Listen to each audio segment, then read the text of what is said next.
मध्यकृषी वर्तमान याचा 27वा अध्याय आपण बघितलं. त्याच्यामध्ये 45 आणि 26 वचन आपल्याला सांगतं त्या ठिकाणी की प्रभू परमेश्वर कशा प्रकारे आपल्या पित्याकडे आरोळी करत आहे. तो बोलत आहे, एली एली लमा सबकथनी, म्हणजे माझ्या देवा तू माझा त्याग का केला. प्रियानो, ज्या वेळेस आपण या वचनाकडे बघतो त्याच्या अगोदर आपले जे 3 शब्द झालेले आहेत. पहिला शब्द कुठला, की हे बाप्पा ह्यांना क्षमा कर, कारण हे काय करीत आहेत ह्या त्यास कळत नाही, त्यास समजत नाही, हे कोणत्या प्रकारची व्यथा मांडत आहेत हे लोक, तरी तू यांना क्षमा कर, यांना तू शिक्षेस पात्र ठरवू नकोस. या अशा वाईट कंडिशनमध्ये, वाईट बिकट परिस्थितीमध्ये, या अशा भयानक अवस्थेमध्ये तो क्रूसावरून सांगत आहे आणि तो म्हणत आहे, हे बाप्पा यांना क्षमा कर, यांना तू क्षमा कर. आणि दुसरी गोष्ट आपण बघितलं त्या ठिकाणी त्या चोराला त्यांनी काय केलेलं आहे. तो चोर म्हणत आहे की आपले पाप तर मोजणे इतके आहे, आपण शिक्षेस पात्र आहोत, आणि म्हणत आहे, हे देवा, ज्या वेळेस तुझं राज्य येईल त्यावेळेस तू माझी आठवण. तरी तक्षणी त्या ठिकाणी परमेश्वरानं त्यास उत्तर दिलं आणि म्हणणं केला की मी तुला खचित सांगतो, तू आज माझ्याबरोबर सुखलोकात असशील. प्रियांनो, हा तारणाचा मार्ग त्यांनी त्या चोराला दिलेला आहे. शेवटच्या घटकेवेळेस त्या चोराचा तारण झालेला आहे, पापक्षमा मिळालेली आहे त्या क्रूसावर. मग आपण आयुष्यभर चर्च अटेंड करतो, भक्ती आराधनेत जातो, गीत गायन म्हणतो, वचनात वाढतो, प्रार्थनेत राहतो, मग आपण कुठे कमी पडत आहोत? आपण इतरांना क्षमा का करत नाही? अहो, ज्या येशूनं रक्त सांडताना पापेची वाणी केली, पापेचा नियम बनवला, क्षमेचा नियम बनवला, पाप नष्ट करण्यासाठी क्षमा त्यांनी नियमात आणली, मग आपण का करू नये? आपण मानव म्हणून किती गर्विष्ठपणाने वागतो, मानव म्हणून आपण अहंकाराने जगतो, परंतु त्या क्रूसाकडे आपण बघत नाही. प्रियांनो, ज्या वेळेस तुम्ही त्या एखाद्याला क्षमा कराल त्या क्रूसाकडे बघा. आणि जर क्षमा करण्याची इच्छा होत नसेल त्या क्रूसाकडे तुम्ही प्रार्थनेपूर्वक बघा. तुम्हाला क्षमा करण्याची सद्बुद्धी परमेश्वर तुम्हाला देईल. आपल्या जीवनात जरा पश्चातापाचा दिवस आला तर पश्चाताप करा, ख्रिस्ताकडे पश्चाताप करा, मानवाच्या पुढे. अहो, ज्या मानवाला परमेश्वरानं जीवन जगण्यासाठी शिकवलं, चमत्कार घडवलं, सृष्टी मात्र रचना केली, अनेकांना आरोग्य दिलं, अनेकांना त्यांनी पापापासून वंचित केलं, अनेकांना त्यांनी रोगापासून मुक्त केलं, त्या परमेश्वराला ज्या मनुष्यानं धरून दिलं, त्या मनुष्याच्या पुढे आपण आपली व्यथा का मांडावी? म्हणून त्या क्रूसाच्या त्या वधस्तंभाकडे तुम्ही पहा की तो त्या वधस्तंभावर आपल्याला काय सांगत आहे.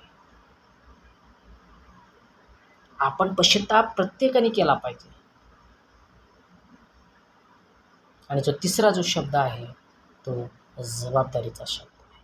आपण आपल्या जीवनामध्ये ज्यावेळेस ख्रिस्ती म्हणून जीवन म्हणून जगतो, प्रत्येक जबाबदारी मनुष्यावरती आहे. देवानं प्रत्येकाला वेगवेगळी जबाबदारी दिलेली आहे, प्रत्येकाला वेगवेगळं काम दिलेलं आहे, प्रत्येकाला वेगवेगळी दिशा दिलेली आहे.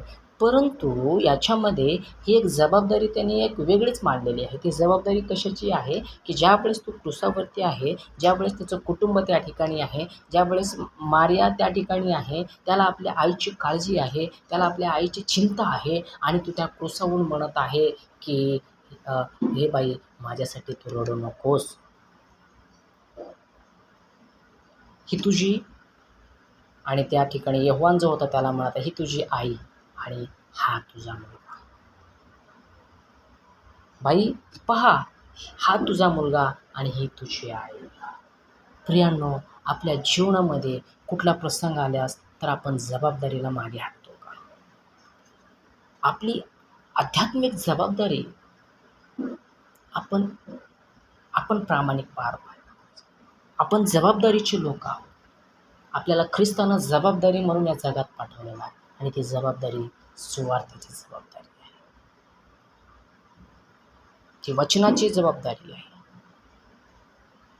फक्त ख्रिस्ती म्हणून मिरवणं इट्स नॉट जबाबदारी. It's not responsibility.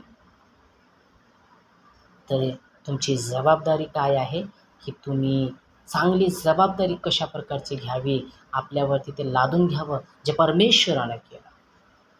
त्या क्रूसावरती थांबून त्यांनी आपल्या आईची जबाबदारी एका आपल्या विश्वासणाऱ्या लोकांनी, विश्वासणाऱ्या मित्रावरती त्यांनी ठेवला. त्याच्या भावाच्या हाती त्यांनी दिलं. आणि म्हणून प्रियांनो, आज आपली जबाबदारी आपण विसरून जातो. देवानं आपल्याला कशा प्रकारची जबाबदारी दिली त्याला पारखा, त्याला ओळखा.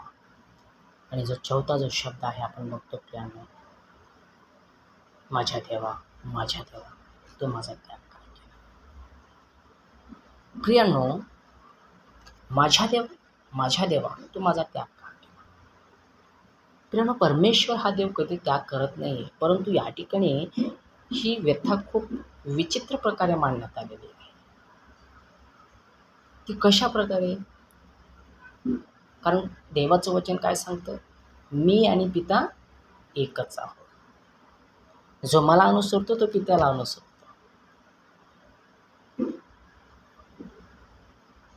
आणि म्हणून जो मला पाहिला तो पित्याला पाहिला. जो माझ्यावर प्रेम करतो तो पित्यावर प्रेम करतो. किती सुंदर वाक्य. आणि प्रथम त्यांनी काय म्हणलं? मी माझ्या पित्याच्या घरात असावं हे तुमच्या ध्यानात नाही आहे का? प्रियांनो, पित्याने त्याला या जगामध्ये कशासाठी पाठवलं? जगाचे पाप हरण दूर करण्यासाठी. दीन दलितांचा कैवारी म्हणून त्याला त्यांनी पाठवलं. स्वर्गाचं सिंहासन कशा प्रकारचं आहे, पापापासून आपण कसं बाहेर पडावं याच्यासाठी त्यांनी पाठवलं. ज्या पित्याचा पुत्र एकुलता एक, योहान 3:16 प्रमाणे त्यांनी जगावर प्रेम केलं आणि त्याचा एकुलता एक पुत्र ज्याचं नाव येशू आहे त्याला त्यांनी या जगामध्ये पाठवलं. आणि म्हणून जो कोणी फक्त ख्रिश्चन नाही, फक्त ख्रिस्ती धर्म नाही, जो कोणी म्हणलेला आहे, जो कोणी त्याच्यावर विश्वास ठेवेल त्याला सार्वकालिक जीवन मिळणार. प्रियांनो, हे किती सुंदर वचन आहे. फक्त आपल्याला काही ना विश्वास करायचा, विश्वास ठेवायचा त्याच्यावर.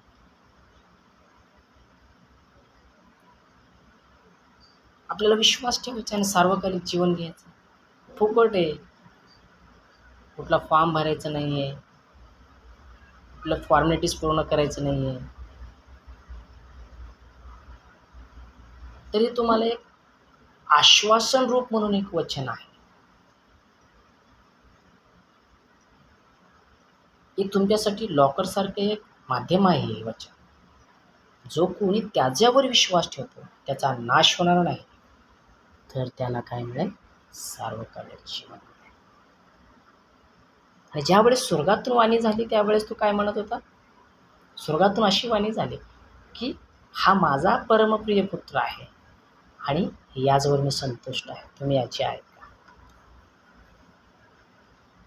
प्रियांनो, देवाचं वचन किती सुंदर आहे.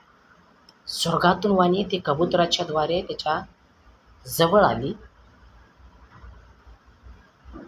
आणि म्हणू लागली, हा माझा परमप्रिय पुत्र आहे, हा माझा पुत्र आहे.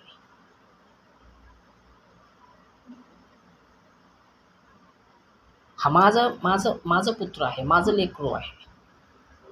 मी ह्याच्यावर संतुष्ट आहे, म्हणून तुम्ही ह्याचे ऐका.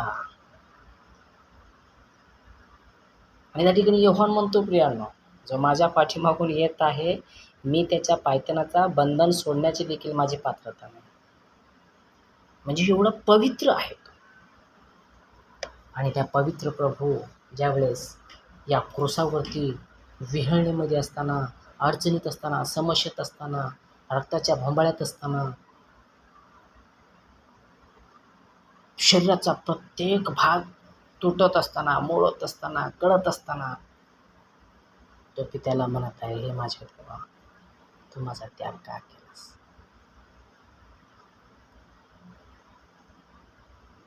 तो ईश्वर प्रेरित होऊन बोलत आहे.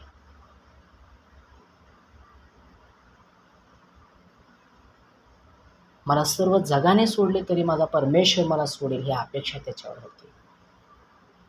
परंतु यावेळेस तुमचे आणि माझे पाप येशया 59:2 प्रमाणे आपले सर्वांचे पाप या पुत्राच्या आणि पित्याच्या मध्ये आडभिंतीप्रमाणे थांबलेले आहेत. आडभिंतीप्रमाणे ते उभे आहेत. आणि ह्याला जबाबदार आपण आहोत.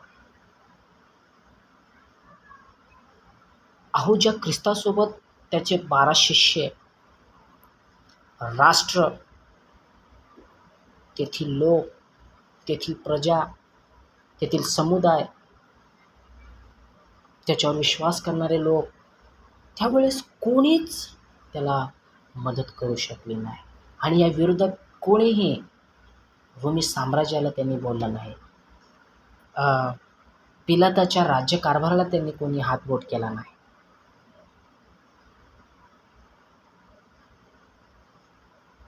आणि सर्वात महत्त्वाचं म्हणजे त्याच्या पित्यानेही त्याला दूर टाकला.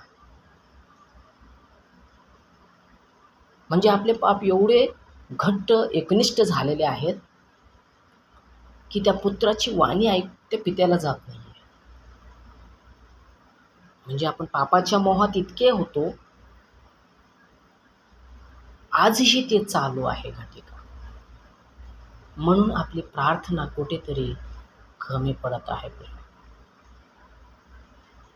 आपण ज्यावेळेस चर्चला येतो, विविध कारणाने येतो,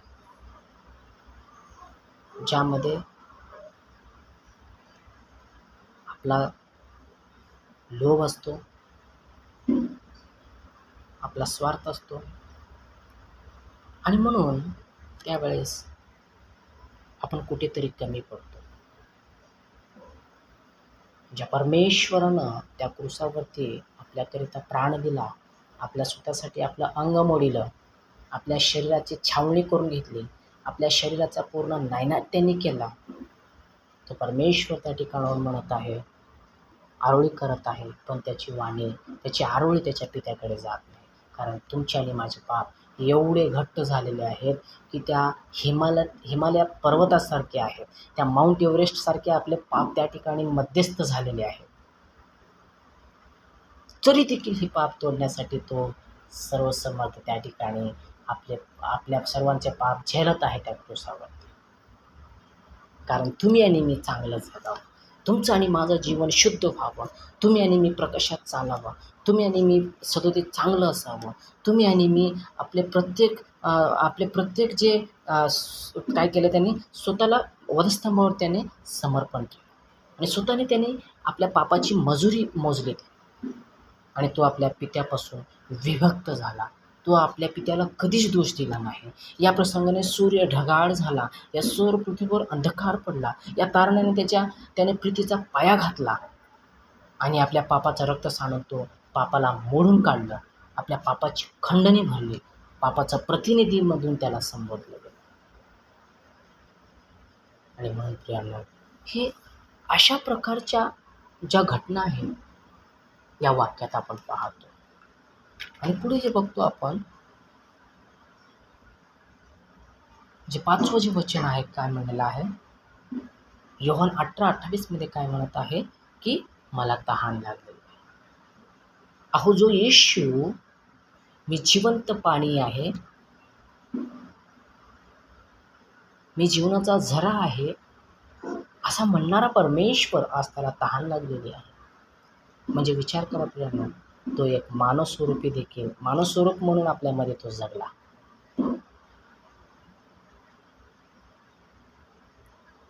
जो कोणी हे पाणी पिईल त्याला कधीही तहान लागणार नाही, असं आश्वासन कोणाला दिलं होतं? त्या शमरूनी स्त्रीला त्या ठिकाणी. प्रियांनो, जो स्वतः पाणी आहे, जो स्वतः चविष्टदार आहे, त्याला त्या ठिकाणी काय लागले? तहान लागलेली आहे. आणि त्यावेळेस तो त्या कुसावरून मला तहान लागली आहे असा शब्द वापरत आहे. आपण आपल्या वैयक्तिक जीवनामध्ये ज्यावेळेस आपल्याला जरी जीवनामध्ये तहान लागते त्यावेळेस आपण विविध प्रकारच्या कारणावरून आपण काय करतो? विविध क्षेत्राला जातो. विविध माध्यमातून आपल्या पाण्याची आपण सोय करतो. परंतु येशूला त्या ठिकाणी काहीच करता आलं नाही आपल्याला. कदाचित त्याच्या पित्याला काही करता आलं असतं. त्याच्या पित्याला त्या ठिकाणी पावसाची प्रमाणता वाढलं टाकलं, परंतु असं करता आलं नाही. आणि या दुःखाची आरोळी त्यांनी त्याच्या पित्याकडे त्या कुसावून करत आहेत की माझा त्याग तरी केला, परंतु मला तहान लागलेली आहे, हे तो शब्द वापरत आहे. तो देव असूनही पृथ्वीवर असताना आपल्या दैवतांचे संपूर्ण प्रमाण दिले त्यांनी. त्याच्या बोलण्यात दिव्य सुज्ञता होती, दिव्य पवित्रेनुसार त्याची कृत्य होती, दिव्य सम्राट प्रगट केले, दिव्य प्रगट त्यांनी शक्तीला वळण देत केले. सारा निसर्ग त्याच्या पुढे हात जोडून उभा राहत होता. अहो, ज्या समुद्रावरून तो चालायचा त्या ठिकाणी वाऱ्याला त्याने सांगितलं की उभा राहा, शांत राहा. त्याच्यासाठी हे मरण काहीच नव्हतं, परंतु शास्त्रलेख पूर्ण व्हावा आणि तुमचं आणि माझं जीवन शुद्ध व्हावं या दृष्टिकोनातून त्यांनी आपल्या स्वतःला त्या ठिकाणी दिलेलं आहे. माणसाच्या इच्छाशक्तीला वळण देत असे. त्याच्या एका शब्दाने रोग पळून जात, वादळ शांत होईल, सैतान काढता पळ घेई, मेलेले जिवंत होत. तो खरोखरच देहाने प्रगटलेला देव होता हो. तो देहाने प्रगटलेला देव होता, पवित्र आत्म्याने जन्मलेला देव होता. तो वासनेच्या गर्भधारणेतून नाही, पवित्र आत्म्याच्या गर्भधारणेने होता. आणि त्याच्याद्वारे त्यांनी काय केलेले आहे? म्हणून तो म्हणत आहे, मला पाहिले त्याने पित्याला पाहिले.